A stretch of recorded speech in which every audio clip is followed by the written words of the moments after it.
sommeil, voilà pourquoi il pleure. C'est pas ici de nourriture. Il a sommeil.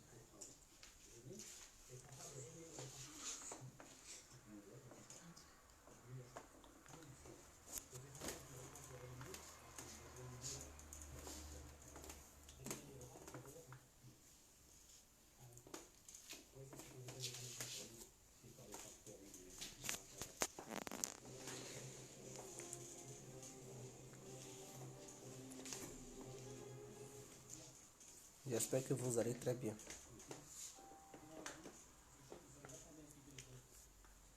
Madame la ministre, on vous salue. Hein.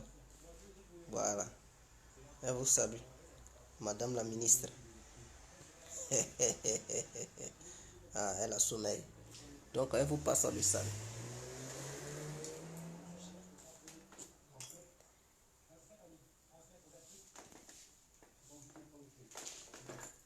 Je me vais dans la chambre.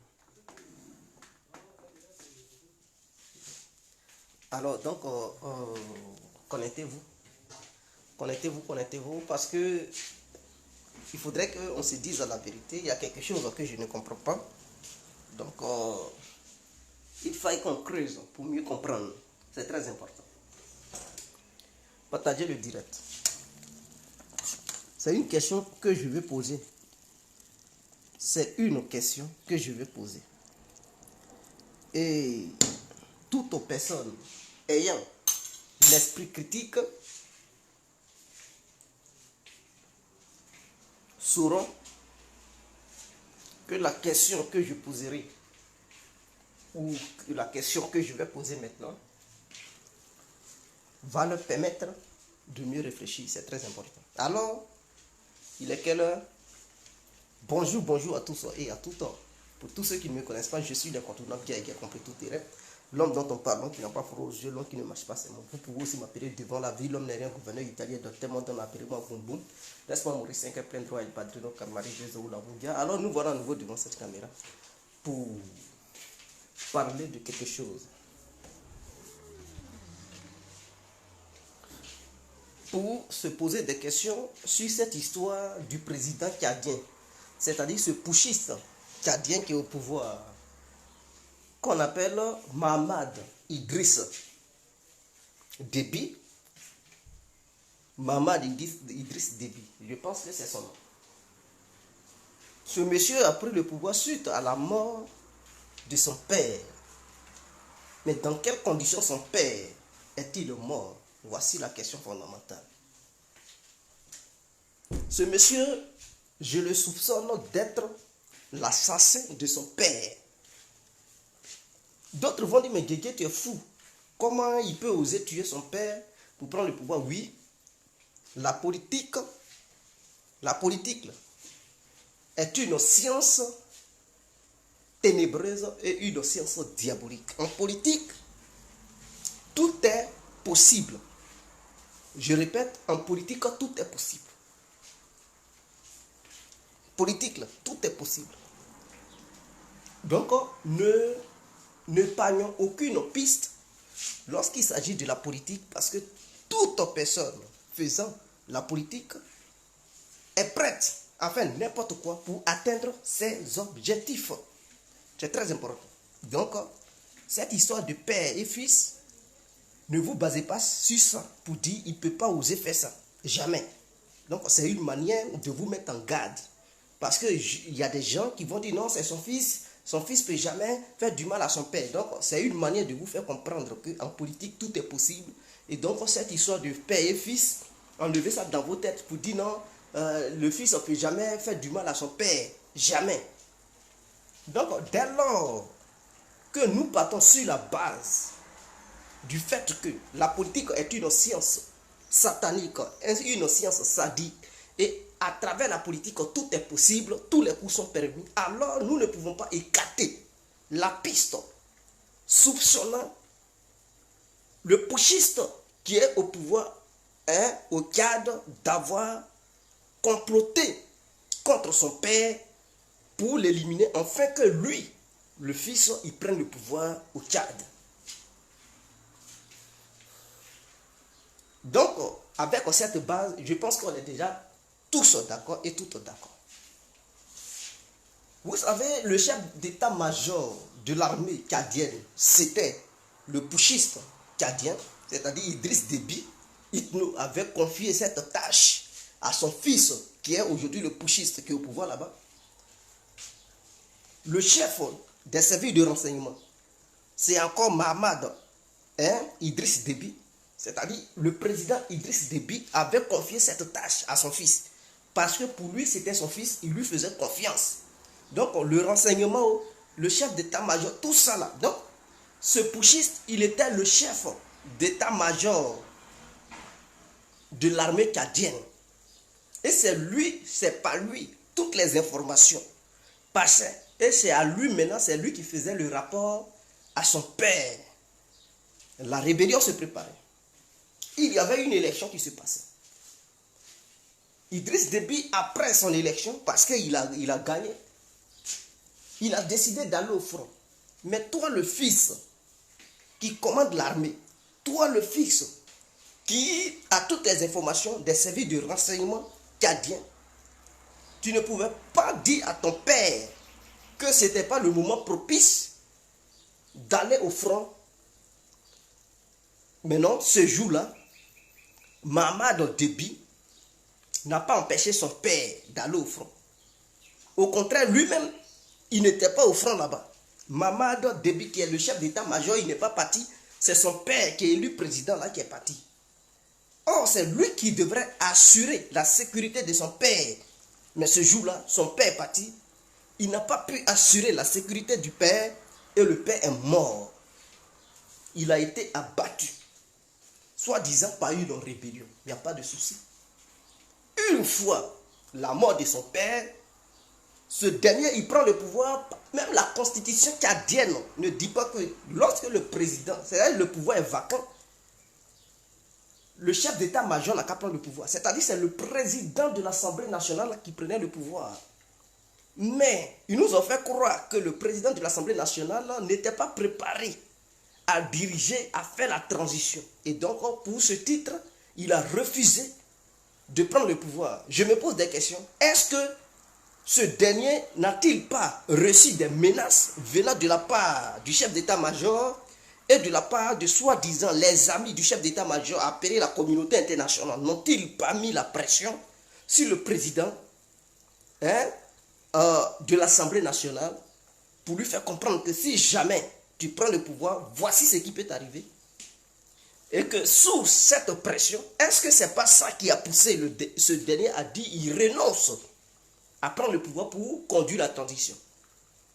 Voici des questions que je me pose. Ça, c'est une première question. La seconde, Mahamad Idriss Déby, il prend le pouvoir et il est là. Il avait dit et promis à la terre tout entière qu'il allait conduire la transition dans un bref délai. Depuis qu'il conduit la transition, personne ne sait quand est-ce que les élections vont se dérouler au Tchad. C'est-à-dire, lui, il est au pouvoir là. Il n'a encore aucune feuille de route pour éclairer les Tchadiens, éclairer les Africains, éclairer le monde entier, que tel jour, telle date, telle année, il aura une élection. Non.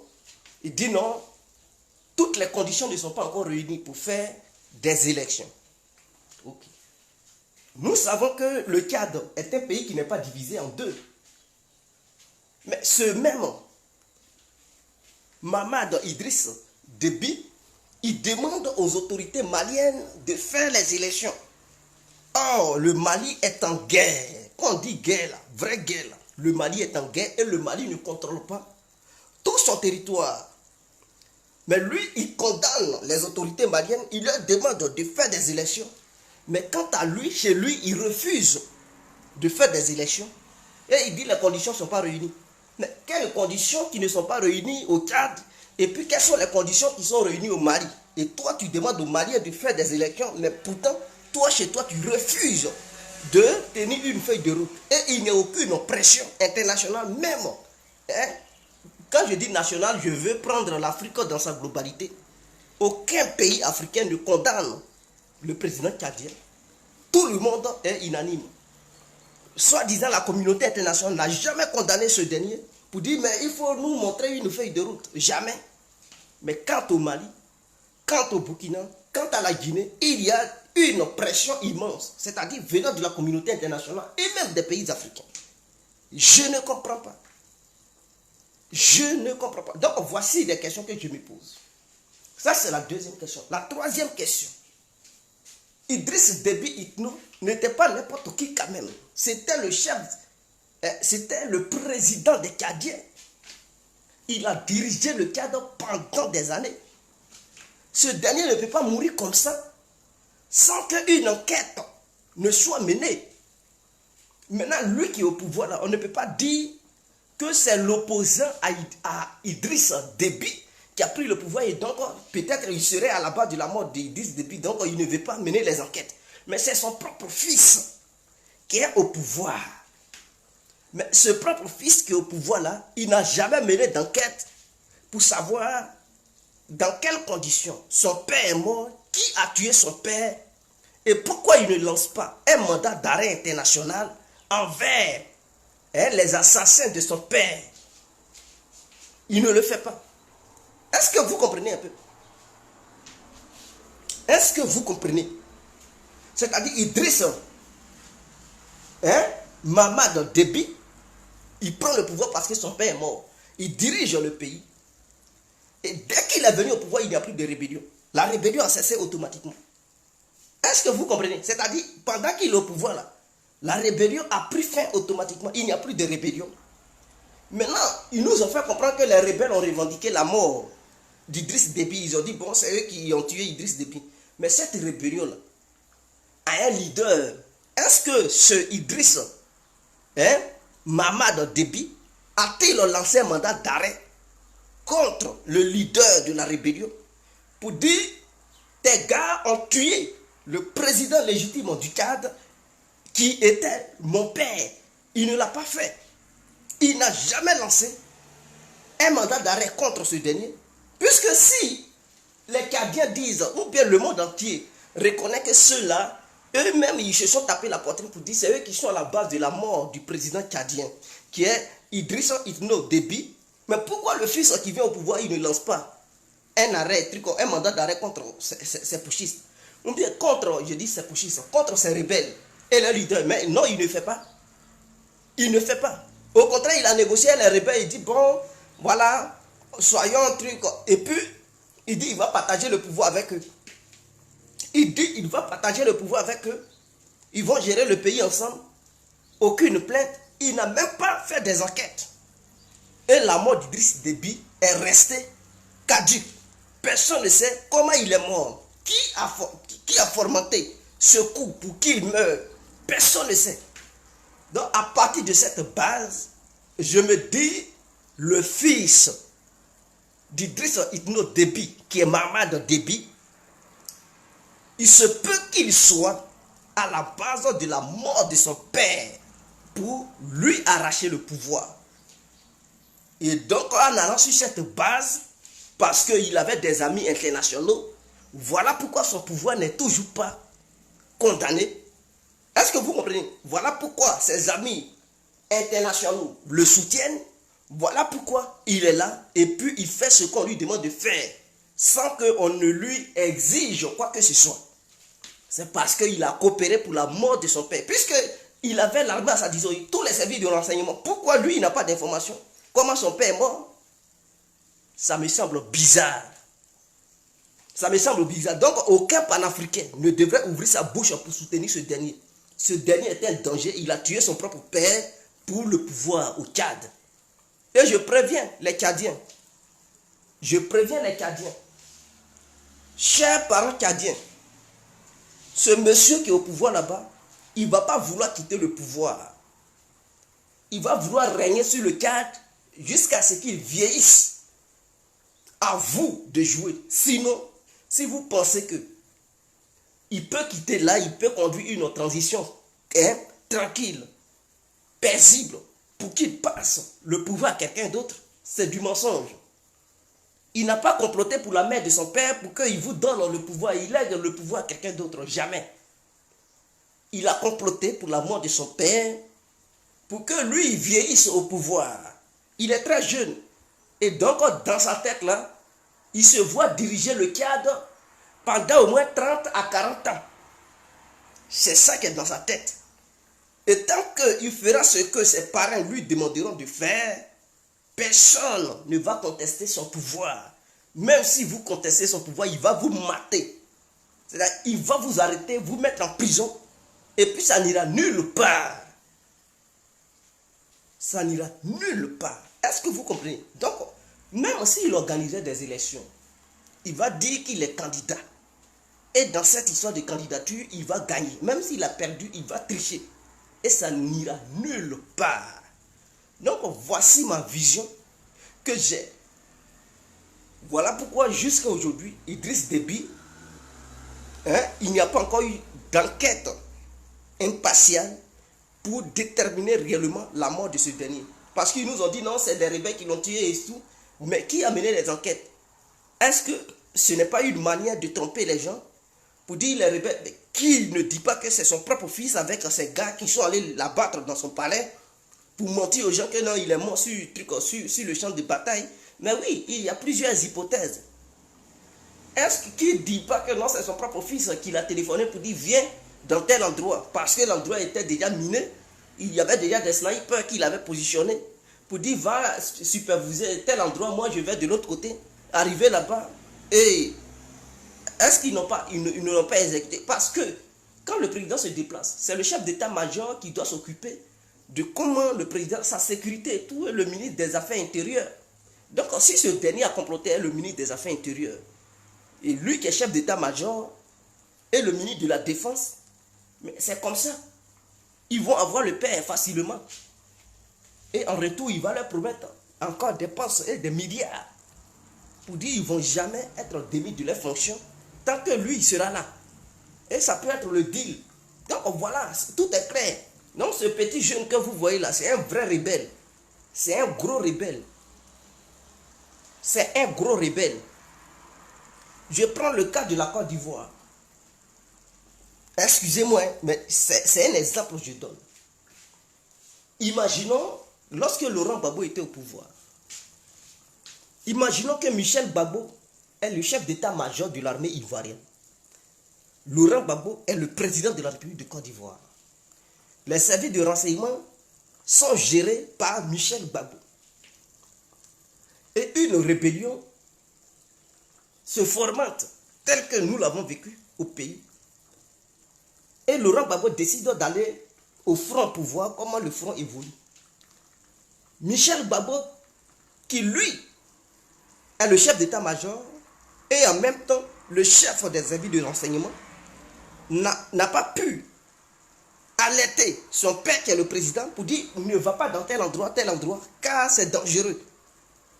Maintenant, il le laisse, il va là-bas, il meurt. Automatiquement, Michel Gbagbo, il prend le pouvoir en Côte d'Ivoire et il devient le président de la transition pour organiser des élections apaisées. Une fois au pouvoir, il n'ouvre pas une enquête pour essayer de situer les responsabilités. Qui a fait quoi, qui n'a pas fait quoi. Il ferme les dossiers. Et même s'ils nous ont dit à la télé que telle personne a revendiqué la mort du président ou bien la mort de son père, il n'a jamais lancé un mandat d'arrêt quelconque contre ce dernier à la CPI ou bien sur le plan national ou bien un mandat d'arrêt africain. Non. Et puis il s'en fout de son père qui est mort, qui était le président. Et donc quand c'est comme ça, ça veut dire que ce dernier a comploté pour abattre son père pour que lui il vienne au pouvoir. C'est clair. Il n'y a pas de débat. Il n'y a pas de débat là-dessus. Donc je pense que c'est clair. Donc voici un peu. Ah merci, si vous allez très bien. Donc voilà, moi, mes propres analyses que j'ai faites. Ce sont mes analyses. Je prends encore le cas de la Côte d'Ivoire. Alassane Ouattara étant président de la République de Côte d'Ivoire actuelle, son petit frère étant le ministre de la Défense, le chef des services de renseignement par exemple, si Alassane Ouattara a confié cette tâche à son petit frère, imaginons que, ce n'est pas mon souhait, mais c'est un exemple que je donne, une rébellion se forme en Côte d'Ivoire et Alassane décide d'aller voir sur le terrain. son petit frère, qui est le chef des services du renseignement, et le ministre de la Défense, n'alerte pas son frère, son grand frère qui est à Alassane, pour dire ne va pas sur tel front, c'est dangereux et tout. Il laisse son grand frère aller là-bas, son grand frère il meurt. Et une fois mort, il voit une vidéo de quelqu'un qui revendique la mort de son grand frère. Il dit bon, moi je deviens le président pour faire la transition. Et le petit frère, il prend le pouvoir en Côte d'Ivoire. Une fois au pouvoir, la première des choses qu'il devrait faire, non seulement c'est pour calmer les esprits, mais ensuite il devrait lancer une procédure d'enquête pour voir qui a fait quoi, qui n'a pas fait quoi. Et la personne qui a fait la vidéo là, il lutte pour... qui est son patron? Il est dans quel camp et qui est son patron? Il devrait essayer d'identifier le patron de ce dernier. Mais non, il ne le fait pas. Il s'assoit et puis il n'en a rien à foutre. Et transition là, il ne donne même pas aussi une date et tout, et puis il est assis. Mais quand c'est comme ça, les gens ne peuvent pas s'étonner pour dire ah, donc c'est toi qui as tué ton grand frère pour prendre le pouvoir. Parce que depuis qu'il est mort là, tu n'as même pas encore ouvert une procédure d'enquête. Tu ne donnes même pas une feuille de route pour dire telle date, il y aura élection. Mais ton affaire là, c'est comment? Donc toi, tu as fait tout ça là pour prendre le pouvoir, pour mourir au pouvoir. Donc c'est clair, même un nouveau-né, il peut comprendre ça. Donc aucun panafricain n'a le droit de soutenir ce dernier. C'est un putschiste, un imposteur qui a fait un coup, qui a poignardé tous les Tchadiens pour lui, son propre profit et le profit de ses amis occidentaux, c'est tout. Donc ce dernier-là, c'est un démon, c'est un danger. Donc aux Tchadiens, c'est aux Tchadiens de jouer. Si vous voulez un changement au Tchad, ne vous attendez pas à une élection où ce dernier va organiser ça pour qu'il perde, non. Même s'il perdait, il va tout faire pour tricher. Remporter la victoire, il va s'imposer parce que lui, il se voit président du Tchad pendant 40 ans. Puisqu'il est jeune. Donc il se dit, d'ici il va avoir 70 ans, il faudrait qu'il soit toujours président du Tchad. Il se voit en tant que quelqu'un qui va mourir au pouvoir. À vous de le chasser. Ne reculez pas parce que lui, il ne va pas reculer. Oui, il ne va pas reculer. Il va vouloir vous mater. Alors, à vous de vous organiser pour chasser ce dernier. Pour chasser ce putschiste. Ou bien ouvrez une enquête indépendante avec des organisations internationales qui ne sont pas sous la domination de ce voyou qui est au pouvoir là-bas, afin de voir clair dans la mort de votre président qui est Idriss Déby. Si c'est son fils qui a comploté pour le tuer, lancez un mandat d'arrêt contre lui, arrêtez-le, enfermez-le, parce qu'il devient un criminel notoire et vous ne pouvez pas vous permettre qu'un criminel qui a assassiné votre président vous dirige. Quelqu'un qui a un esprit criminel, il a quoi dans la tête? Pour vouloir œuvrer pour apporter des trucs, un avenir meilleur à ses concitoyens. C'est du n'importe quoi. Donc, œuvrez, cherchez à savoir qui a tué votre président. Même que ce soit son propre fils, enfermez-le.